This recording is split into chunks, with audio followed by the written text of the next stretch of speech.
Welcome back to the Found in Translation talk show. Found in Translation is the radio show and podcast and talk show that talks about politics and latest issues impacting the Latino community from a diverse perspective. This is your host, Ray Collazo, and I am live. And then some of y'all wondering, what are you, from the WPPM studios? Yes, we are a radio show at WPPM 106.5 FM in Philadelphia, and of course the podcast and the VCast for people to check out our YouTube page. But in fact, I am live, and I'm not just broadcasting live. I am live from, of all places, the beautiful city of San Diego, California, and more specifically, the Chicano Park section of San Diego. Woo! And this is not only just a radio show podcast, but it's also a simulcast with another great podcaster and friend from the Books versus Movie podcast, Margo Porras. Margo. Hello. Nice to be here. It has been too long. And you are a great fan of the show. You've been so generous. My buddy Angel from San Antonio chiming in. You've been so generous with your support of not only the podcast and our talk show, but inviting us into your home, into the Chicano Park community. And I want to thank our other friends that are sitting here with us, the Gonzales family and others from Phoenix, Arizona. I know it's a lot more calm here and mild, and you know, a lot. You can sit outside here in San Diego. It's cold. You're cold. Okay. Margo, why don't we start? We're going to have a lot of guests, a lot of friends come onto the mic and onto the video screen. Why don't you start us off, Margo? And look, we're going to talk. We always touch a little bit, a moment or two on the political stuff. Of course, our thoughts and prayers are with El Paso, Texas right now. But today, we really want to celebrate where we're at and learn more about the community here in San Diego, a little bit of the history, a little bit of the culture, a little bit of what makes this city really distinct in our community. So, Margo, why don't you start us off with describe to people where we're at and what does this community mean for San Diego and the Latino community? So Barrio Logan, Logan Heights, is a community that goes back to the 19th century. The first really big influx of Mexicanos came during the revolution. People were fleeing the violence. And it's about a 2 square mile community. Still mostly Chicano. There's some gentrification that's happening, but the main, the star of the show of Barrio Logan is always Chicano Park. For those of you who don't know the history of Chicano Park, I mean, do you know this Chicano Park? It's a good story. So this community used to go all the way to the ocean. But then after World War II, the government was like, you know what, the California coast is really vulnerable. We need to take some of this land back. And they looked up and down the coast, and basically they decided to take the part of the ocean front where the brown people were living. So they pushed the Barrio Logan residents out away from the ocean, pushed them back to where we are right now. And they said, don't worry though, the land that we're taking from you, we're going to give you back that land. The community is going to get the same amount of land back that we took from you. Knowing full well that the land they were going to give them, which is right over here, was going to be directly under 2 crisscrossing freeways. So not exactly oceanfront property, right? Over decades, the community went to the city, went to the government and said, hey, you know, this land you gave us, can we put a park there? And they said no. Can we put a rec center there? They said no. Can we put a garden? No. Everything they brought to the city over decades, they said no. Then one day in 1970, a young man, I forget his first name, his last name is Solis. He was a brown beret. He's walking by this site where empty. It was an empty lot, and at that point, junkyards. It was a very not nice area. It had gotten really run down. He sees bulldozers there from the city, and he thinks, oh, the city is finally going to build what they promised us. This is great. And so he goes over and asks the foreman, hey, what are you building here? And the foreman says, well, the city decided that since this community has refused to do anything with this land for so many years, they're going to put in a highway patrol station. And this guy was like, no, not today. He runs back to the neighborhood, and he goes to the elders. He tells them what's going on. And like that, hundreds of people swarm this lot over here, and they occupy the site for almost 2 weeks. And meanwhile, the community leaders are going to the city, and they had all the receipts over the years. Look, we asked you for this, we asked you for that, you promised us this, and nothing has happened. And the city agreed. The city gave the land back to the community. And so it became gradually what you see today. They started with a very small mural where it was very, what do you want to say, amateur. They just gave people paintbrushes and let them do whatever they wanted. And it looked too much like graffiti. So then they had an organized effort where they took local artists and gave each artist a team to work with. And it took like a couple years to get it organized. And then that was the first big growth of the murals that you see today that have expanded and expanded. And ultimately, I know what they want to do is take the park all the way back to the water to reclaim that waterfront property. So you'll see all over Chicano Park, it'll say like all the way to the bay, hasta la bahía, right? Yeah. But it's a really critical part of this community. Like the Brown Berets have their meetings there, the community leaders have their meetings there. Right now there are Aztec dancers and families having picnics. It's like that every weekend here. And I would imagine we have to keep fighting to keep this area, because when you talk to me about Chicano Park, and I don't know too much of the history, but I can imagine, knowing what it means on some level, is that I was surprised how like prime real estate it is. Like this is a good location. It is. So I would imagine that we're always under threat. And I know some of our friends that are here with us deal with housing issues and gentrification. So I know that's always a sort of top of mind issue. It's a very serious issue. It's an issue in San Diego in general. Like it's just impossible to afford to live in San Diego. But yeah, you can imagine here in Barrio Logan, it's a really, really big problem. So how have we been able to maintain the continuity that we have at this point? Well, if the story of Chicano Park tells you anything, this community is organized. They are really ferociously protective of the culture here, and they do what they can. There's all of the same community groups that have been around for decades, and they're always fighting for the rights of the people. And they're organized, and their system of communication is really sophisticated, as it always has been. Just recently, when we had which was the one with the tiki Nazis? Charlottesville. Mm-hmm. Okay. Which was about the Confederate monuments. So when that happened here in San Diego, there was some like little white supremacist underground group was organizing to come and deface the murals at Chicano Park. And somebody in their network, I guess, sent the info to somebody in there that they thought was cool but wasn't cool with white supremacy, and that person sent it along to the community leaders here. And within hours, they had organized a mass rally, if you will. So when the white supremacists showed up, there were 500 people in Chicano Park there to greet them. We formed human chains around the murals to protect them. Awesome. Yeah, but it was like hours to get this organized, and that's what kind of a community that you have here. I want to ask you, I want to ask you what Chicano Park means for the Latino community here with Margo Porras. And again, you're here, found in translation for those watching on social media, whether it's Facebook Live or on IG Live. But we're in it here. You're like, damn, where's Ralph? He looks very relaxed. Yes, it's San Diego, living good, and really appreciate the Margo Porras and the family here in San Diego of opening up. We're at the Por Vida Café, which is about to have an art showing. And so it really seems like a center for arts and culture here, and good coffee and a relaxed atmosphere here. So if you're ever in San Diego, definitely check out the Por Vida Café. They've been a very generous host for us. I want to bring Max Gonzales, my buddy from Chicanos por la Causa in Phoenix, Arizona, into this conversation. So say hello, Max. Good evening, man. I'm looking forward to this, Ralph. This is Max's first appearance. Yeah. Nissim's OG. Jay's been on a million times. This will be your first appearance, Raul. So I want to ask, before we get into your thoughts, Max, because you're so involved in sort of community development, sort of keeping continuity in community. Margo, so what does Chicano Park mean for the Latino community here in San Diego? It's so, we always talk about how important representation is. How Latinos are, there's so many of us, and yet we're not represented in the general American culture.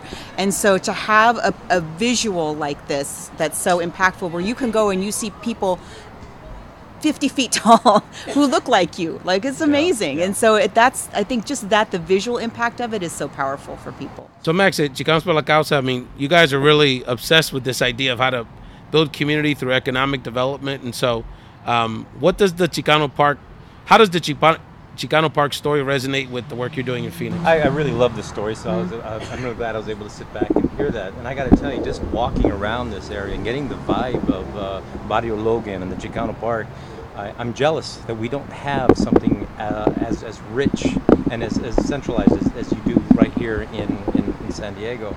I think this is the kind of thing that creates a lot of cultural pride. And seeing Latino entrepreneurs here, working with making money and making a living. Young people. I mean, I'm amazed. The young woman owns this place, also owns the Mexican, the restaurant 2 doors down, and she's just getting started. Yeah. And true to Latino culture, I mean, look at the art around here. You're just surrounded by it everywhere you go. Whether it's the murals, it's the T-shirt, it's the tattoos, And the cars. and the cars. Yeah. Some of the trucks I've seen around here from the 50s are phenomenal. No, this is a great location. I was talking to my wife about how man, I really wish we had this in Arizona. So we came here just for one meal, and we've been hanging out here all afternoon now because we just have really enjoyed it. It is a really nice vibe. Yeah. So Max, talk to us about, give people a snapshot of what's going on in Phoenix. You all are involved in a lot of work that we're going to continue to collaborate on, whether it's workforce development, economic development, really trying to build wealth in the Latino community and really maintain our space there in Phoenix and really the whole Southwest region. So give people an update about the kind of work CPLC is up to in Phoenix now. Well, we're celebrating our 50th anniversary right now. This is the 50-year anniversary. We had our big event a couple of months ago. CPLC is such a unique organization. We're now really a Southwest regional organization. We are in Arizona, of course, but we've also expanded to New Mexico. We are also in the state of Nevada. I want to give a shout out to your Las Vegas staff. They just collaborated with our event a few weeks ago, and they did a fantastic job. You'll be collaborating with us a lot, I think, coming up, Rafael, because, I mean, we're a battleground state in Arizona. There's a battleground state in Nevada. Oh, you're going to be very popular. I'm going to actually be in Arizona in a few weeks. You'll find out about that later. Yeah, so, I mean, we're getting a lot of interest. A lot of candidates are coming around. Arizona, as you know, has been solid red for a long time. They enjoyed the Republicans enjoyed a supermajority in the state legislature for a while, but 2020 looks to be the year to perhaps change a lot of that. I think the Democrats are really looking at possibly taking both the House and the Senate at the state level.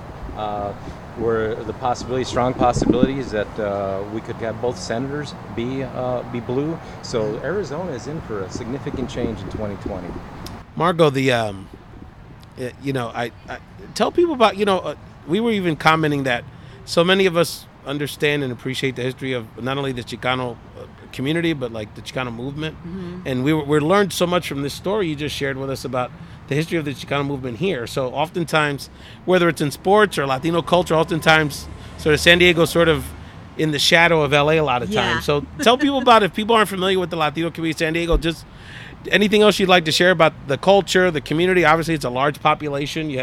We have some political representation here, but obviously deep roots. Yes, and like I said, it goes back really. It predates California being part of the United States. The border crossed us. That's one of the right. things We didn't cross the border. The border crossed us. It is San Diego. That's right. Let's be clear. So yeah, a lot of people don't know that part of the history about how California was kind of dragged into the Union. Yes, let's say. Yes. I'm Puerto Rican. We know about that. You know a little bit about that. Little wars. But it is, but the community here has always been. I'm a native San Diegan. My parents are both from Oxnard, California, but I was born and raised in San Diego. My mom was a teacher in Barrio Logan for a long time. And I put my kids in school here in Barrio Logan, too, because it's, again, I think it's about representation and seeing yourself. So much of the country, anybody who's a minority, doesn't, we're not on the money. And we're not on the television, and we're not on the, but when you look around and everybody else looks like you, that's right. Yeah, but I just think it's just that. It's just about the culture's represented here, and so people are just naturally drawn to it, and even people who aren't part of this culture are drawn to it. Max, what's going on in terms of some of the work you're involved in? You talked about civic engagement. Obviously, the Latino vote's going to be big in Arizona, but in terms of some of the projects CPLC's involved in, I know you guys are very involved in community development, workforce development. So what's happening there that we should be replicating? Because y'all, 50 years is not a small thing. And you obviously are doing something right. 50 years. So workforce development is a big thing for us, and we are looking at, with all this innovation that's going on in technology, there's a lot of changes in some careers that are just going away. In the next 10 years, some of the things that we typically see as a career path are going away. So we're heavily engaged in workforce development, trying to prepare people for those changes and be ready for it. But with community development, we have a major project going on in the east part of the Phoenix Valley in a town called Mesa, where we have some significant projects going on there. We're looking at doing some multifamily housing in that area. It's taking advantage of the economic or opportunity zone benefits that we can use, and make sure that we target those areas for low income. But one thing about the opportunity zones that we're really trying to make sure we do is that we fulfill our mission and make sure that we in fact do impact low income areas and do some positive development. So our investors that are coming to CPLC and pulling their money together are really mission driven and trying to do something positive with their investment.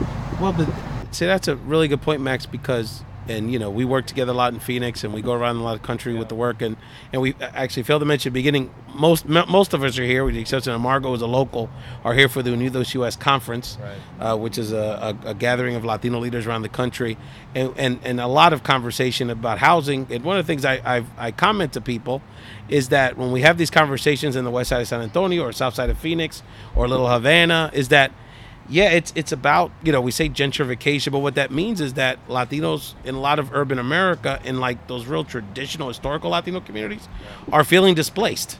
And this is happening if in the immigration debate, people are having to make bad choices as it relates to, whether to flee or to or deal with the consequences. In the case of Puerto Rico, of course, climate change refugees, many people having to leave the island post Hurricane Maria. So and I get the sense that we're feeling that same way in our traditional neighborhoods because of that feeling squeezed. Yeah. So tell us about what community, it's housing, and you're doing a great job trying to maintain that sense of a community. But what feedback do you get from folks around what that means to them on a personal level beyond just the rent's getting a little higher than it should be?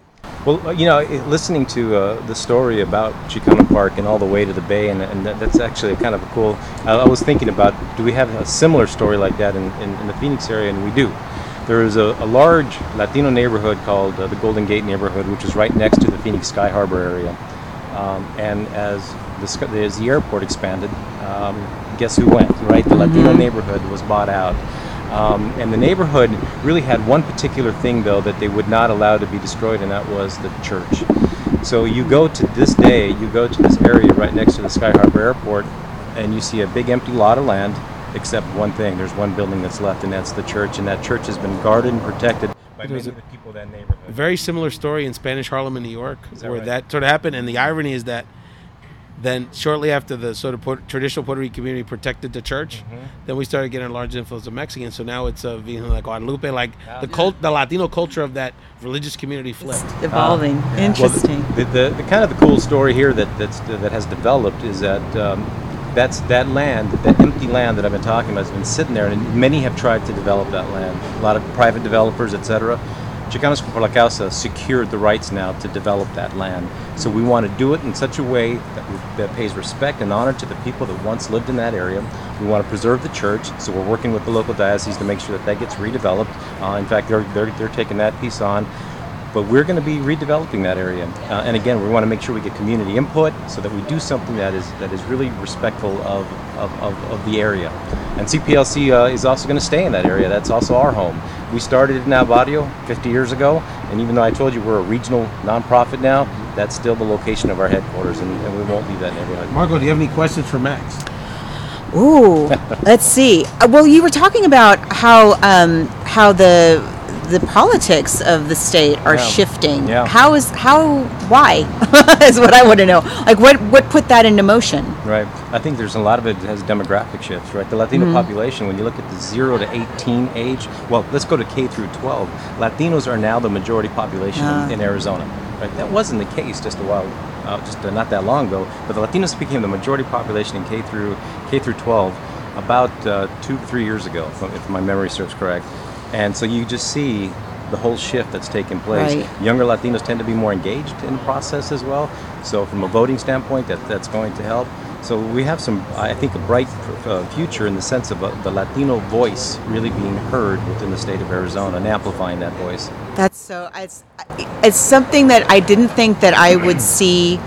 It sounds crazy because it's been a long time, but it's something I didn't think I would see this quickly. I'm kind of shocked at how quickly that evolution is, that transformation of red to purple, at least, is happening. I didn't think that it would be there. Well, think about in California post 187. You had Proposition 187, and look at the impact that eventually had in the state of Arizona in terms of shifting the political landscape here. Well, we had something similar. We had SB 1070 in Arizona. Oy. And now you're starting to see the shift in the reaction to that. And how is the what's the situation like in education then in Arizona from that era?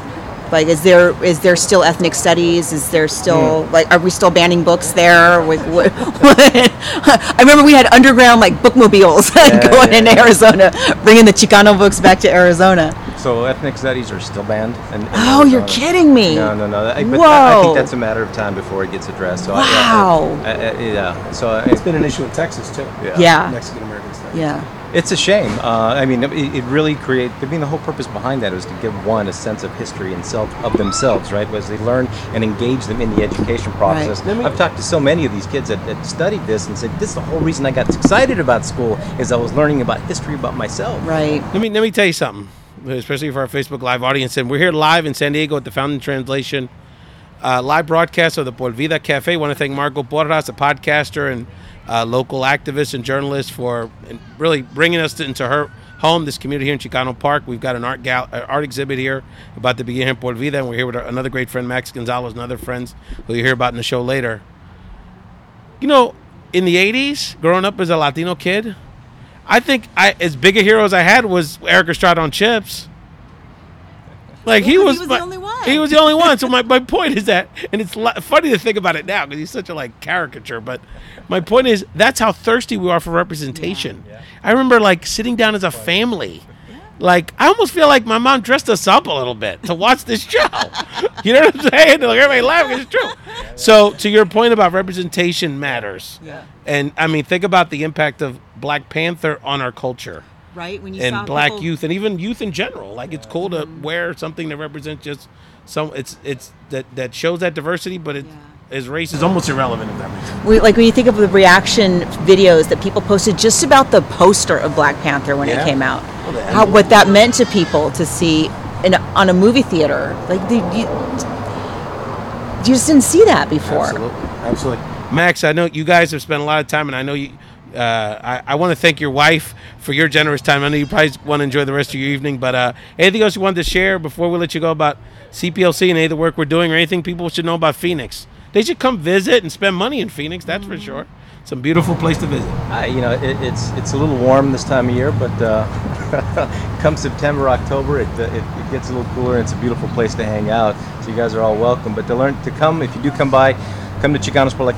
There is if you go to our website, here's something your audience I think will enjoy. If you go to our website, look up our documentary. We did a documentary on Chicanos Park over the last 50 years. It's an hour long. It was aired on the PBS station throughout Arizona, and it's a really, really interesting story about our organization. You can learn quite a bit about the whole Chicano movement, starting back in the 60s and how CPLC was engaged in that process.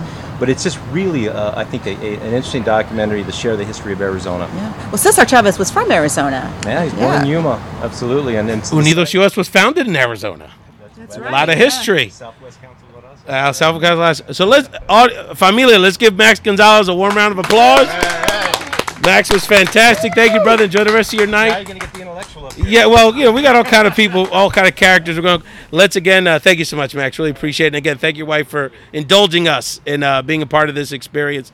So again, you're for our radio audience is WPPM LP Philadelphia 106.5, and this episode is actually being a simulcast of the Fountain Translation radio show live in San Diego, California. We are here participating in the Unidos US conference. Ray, if I could interject. Yes, Nisa, why don't you sit here? It's that you Since Nissim wants to talk, our great friend Nissim Leon. Just really quick on take a seat, brother. Yes. Yes. As a Los Angeles resident. And you're listening to 106.5 FM So on WBPM. I think you're selling them a little short. Okay, hold on. Nissim Leon, why don't you introduce yourself? There's people listening to this all over the country. I'm Nissim Leon from Boyle Heights, California, the Cuban Lion. And I'm proud to have dubbed him that nickname, That's by right. the He way. gave it to me. He gave it No to me. question. But, we're selling him short because if you remember him as Johnny and Dos Mujeres, un Camino. Well, I remember being Gagan very well, my friend. That was a very formative time of my life. How many people like Eric Estrada out there? So, we got an Eric Estrada crowd out there. So anyway, I just wanted to mention that because if you're just gonna typecast him as Poncherello, since you've injected yourself in the conversation, and by the way, if you're on Facebook, actually, Elber Garcia, James, another great friend of ours, has actually put the link to the documentary. There it is. Thank you. And we'll certainly tweet that out. But since you just inject yourself in the conversation, Nissim, again, is a great friend of mine, my Cuban brother, Nissim Leon, and we affectionately call him the Cuban Lion. Actually began our broadcast relationship as some of the voices behind Latino Sports Talk, which our hardcore podcast fans will learn. So we got 3 podcasters here. So Nissim, before we get into, I want to talk about podcasting and the reason that we do this work and learn a little bit more about Marco's podcast footprint. But you had asked some questions on the side. I think there's a lot of the issues and the challenges, but also the triumphs of Chicano Park resonate. You being a son of Boyle Heights in LA. Mm-hmm. Yeah, right now I was asking you about what you think about the parallels between stuff that was going on here, stuff that's going on now in Chavez Ravine, where our Dodgers play. Yep. And this is, I think the sad part is that a lot of this is not new. This is something that continues. Now, the beautiful part is the fighting, the not giving up, to making sure that we get our just due. Right. But the sad part is that it doesn't always work out. Yeah, it doesn't always work out, and it's still going on, and we're still getting people that are trying to trample on us. And it's exhausting. It is exhausting because you're almost fighting it every day. Mm-hmm. It just becomes part of your normal life, and that I think is super sad. When it becomes, there's a normal part to it. Mm-hmm. That's really, really sad. Yeah. And it just, look, man, being a Dodger fan and living 5 minutes away from the Elysian Valley, sometimes it's just hard to swallow. And you sit there and you're sitting in this beautiful place that you really enjoy, but what people had to go through for that place to be built and what they lost. Yeah. Families getting ripped apart, the places where you grew up. Really, really unfair. And but it hasn't stopped. Nissim, you again, you are a true son of Boyle Heights. And why don't you tell people, and Margo painted such a beautiful picture earlier talking about Chicano Park and the Latino community in San Diego. Tell people about Boyle Heights and the Boyle Heights because that is, again, a seminal Latino community in this country, historical, and you've been a big part of that. Boyle Heights is a beautiful place.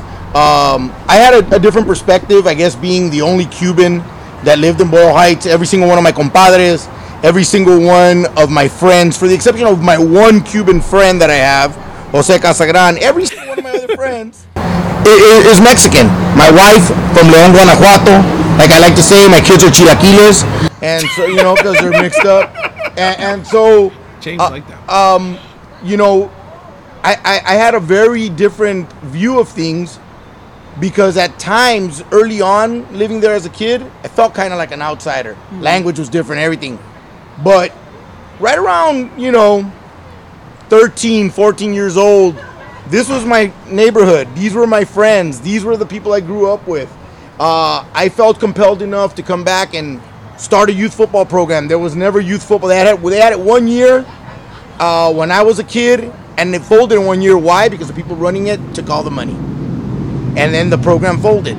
So I was fortunate enough with a gentleman that helped everybody in the community, Mylo Rojas, better known as Manuel from El Tepeyac, that would give you a tequila shot the minute you walk into his place.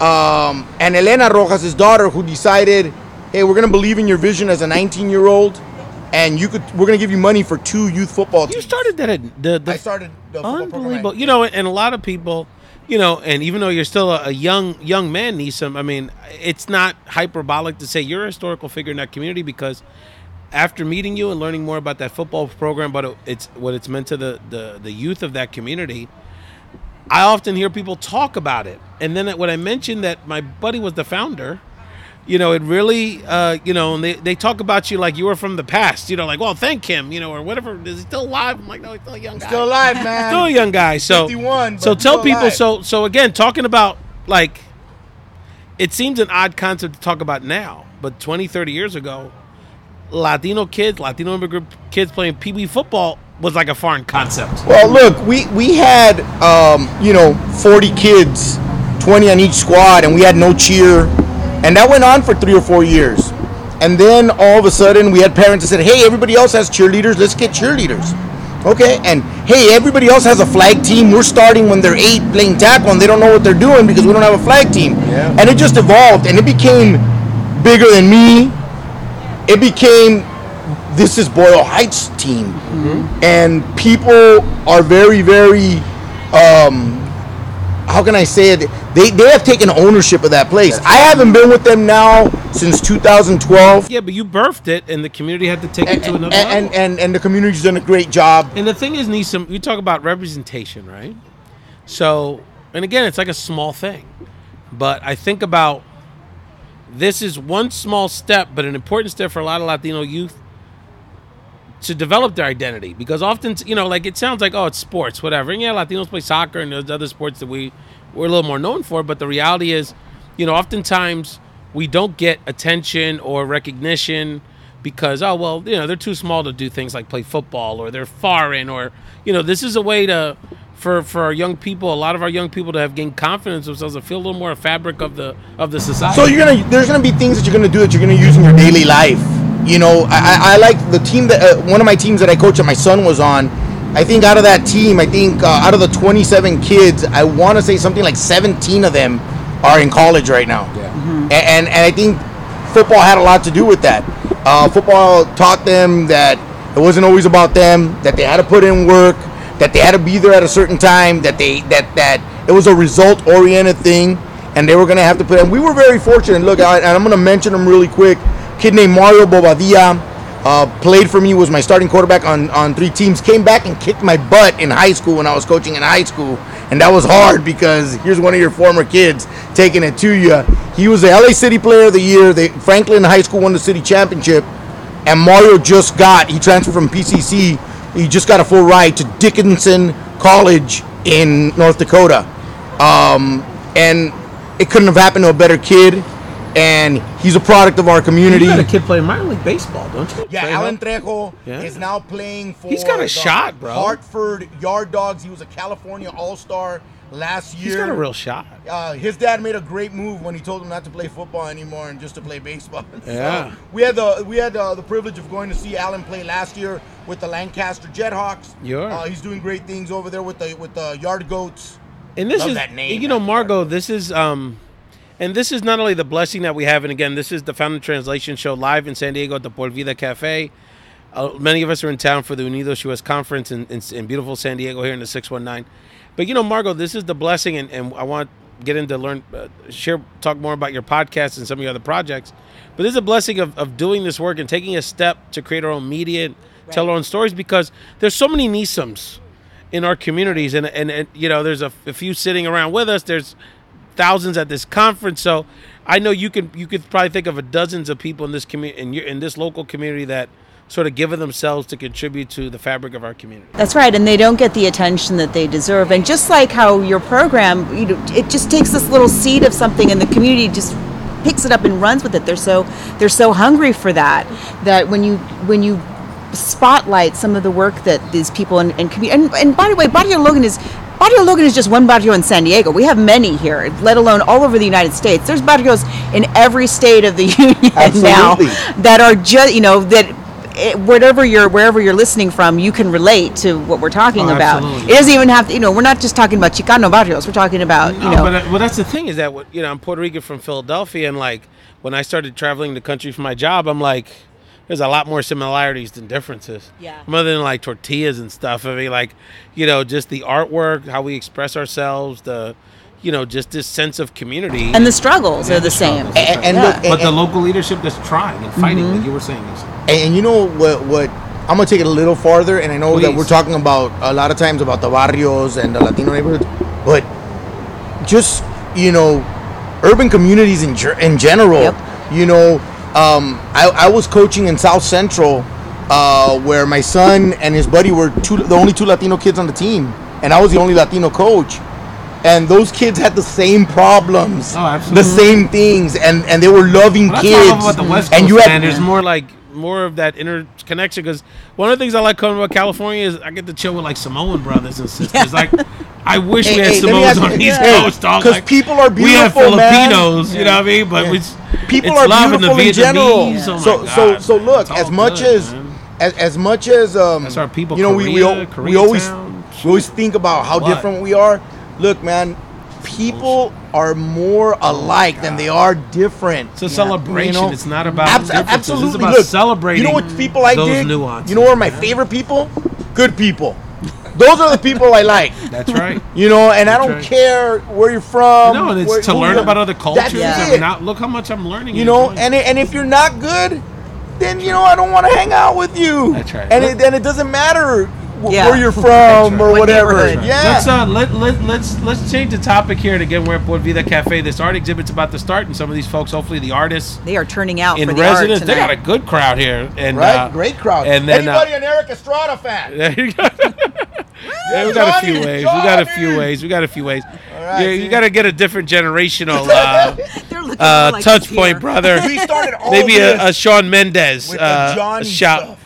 Think about this. Look at how deep we went. Yeah. Well, that's why it's found in translation, brother. I want to talk about podcasting. Margo, you've got a couple podcasts. I just learned about your second one, but you've got the I got to learn about you through the Books versus Movies podcast that you do. I mean, we all came together through podcasting here, so that's really with Nissim and with my initial podcast. So how have you seen sort of your network and your path as you started developing and creating a brand for yourself through podcasting? It's been really crazy. We didn't know when we started Book versus Movie, which is we've been doing for over 5 years now. I think we have over 200 shows, and we just did this for us. My co-host is also named Margo. She's in Brooklyn, and we started this because Margo. No, it's weird. That's kind of how we became friends. But she's also from California, but she's of Irish descent. And we were just talking one day about how we don't read anymore. We don't read fiction anymore. And it was kind of an accountability thing. Like if we had this podcast, we would both be reading fiction, and we would have the other one to talk to about it. We didn't think other people would be listening in. And podcast is such an interesting world because you don't see people walking around listening to podcasts. It's something people do like at home or in their car or on the train and stuff. So it's been so fascinating to see the reach. I mean, aren't you amazed at the reach of your show? Well, yeah. I mean, we have people that listen all over the country, all over the world. We've done live shows in 5 or 6 major cities. And that's just because I haven't gotten to the other places. We're going to do a show in Vineland, New Jersey, which you talk about history, was in the 40s, 50s, and 60s, was a Puerto Rican migrant farm worker community, and is now transitioned into more of a Mexican Dominican farm worker community. And all of us are still there doing our thing. Margo, we're going to talk a little bit about podcasting again in a second, but we have the owners of our hosts today, and I just wanted to shout them out and give them a chance to say a few words about what's going on here, their experience as business owners, and really people that are maintaining this community. Introduce yourselves, family, to the Founding Translation community. Hi everyone, my name is Carolina Santana, co-owner of Por Vida Café, and I'm here with Mylo. Hello, Mylo Lorenzana, co-owner of Por Vida Café. Wonderful. And Carolina, share with people a little bit about the Por Vida Café and a little bit about the event you're having today. Yeah, sure. So Por Vida Café has been in the neighborhood for the past 4 years, more or less. We've been in the neighborhood for a little bit longer than that, working with other businesses, and Mylo working with and curating and opening galleries in the past here in Barrio Logan. Today we actually have the honor to host Raggedy Tiff. She basically is a traveling pop-up shop small business that started out of San Fernando Valley. So a little outside of LA. So we have her here, and she's developed like a pretty strong following through social media. I believe she started, don't quote me on this, but I believe she started doing like kind of cut and sew, and later her brand transitioned into her own, and eventually with her own designs, and now she's grown, and now she's doing a tour. So I guess she started off in San Francisco, and she made it now down here to San Diego, and she'll be heading down to Houston next. So we're out here just supporting one another, supporting small business, supporting people that are like us, just trying to figure it out day by day, and doing whatever it takes to make their business grow. So. And are you either of you from the community? From the community itself? Yeah, I grew up there. about 5-10 minutes away in National City. All right. So it's kind of close. That's another barrio very much but my like Barrio family Logan. stems from Logan Heights, the Logan area, but I've been living in Barrio Logan for about 12 years now. So, but I mean, it's home to me. You know what I mean? It's home, and it's a lot of change, a lot of good change lately. You know, change is hard for everybody. Everyone gets a little scared about what goes on and stuff, and but I mean, our main focus is to keep our culture, our brown identity in the community, and and really keep brown business sustainable in our community, in Barrio Logan especially, because this is like the largest Chicano-based neighborhood in Southern California that still really exists. I mean, people say. I know Boyle Heights, is pretty relevant at that too. But I mean, I could say 85 to 90% of the businesses on Logan Avenue are Chicano brown owned. So for us, that's very, very important. Not only for business, but for our culture. Well, I mean, having ownership is really important, right? Because, and I'm on the East Coast, and I get so frustrated because there's like a taco stand on every corner now, but the difference is it's hipsters that own them, and not enough of our folks. So like, and it's a different part of the country, so the dynamic's different, but ownership. So tell people about why this is working, because we have so many. I travel the country in different communities, and we haven't been able to replicate this. I mean, even our friends that were here from Phoenix were like, we wish we had this, and that's Phoenix, Arizona. So tell us about why this is working, and how have you been able to maintain this presence here? I think it's together we're going to be better. We need to start inspiring each other, and not growing up being Mexican, Chicano, Latino, whatever that that is. It's like we're so machismo, you know what I mean? We always are like, but I think all of us here on this block, we work together, and we all at the end of the day, we all have the same vision and the same goal, and we keep, like I said before, for us, we really embrace our culture, and we don't want to lose that, because once we lose that identity, then what else do we have left? And that's why all these people are here. That's why Barrio Logan is the way it is, because people are coming from the outside to embrace this beautiful culture that we have. So it's really, really important, and sometimes I put that in front of my business, because I know how much it helps my business grow.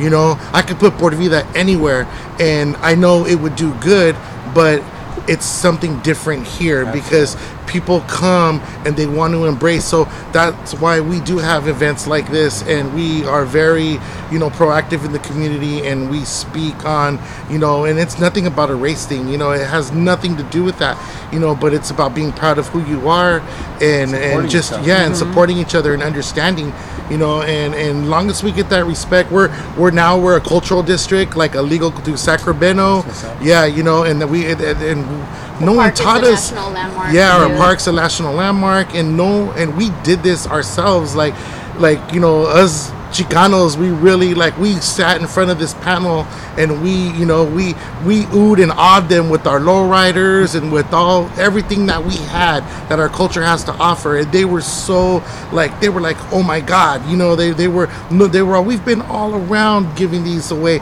and we've never felt the way that we felt when they came to Barrio Logan. And for us, like, that says a lot, you know what I mean? Because, like, we work for everything we gotten from when my grandma and my great grandma came from Chihuahua, Mexico here.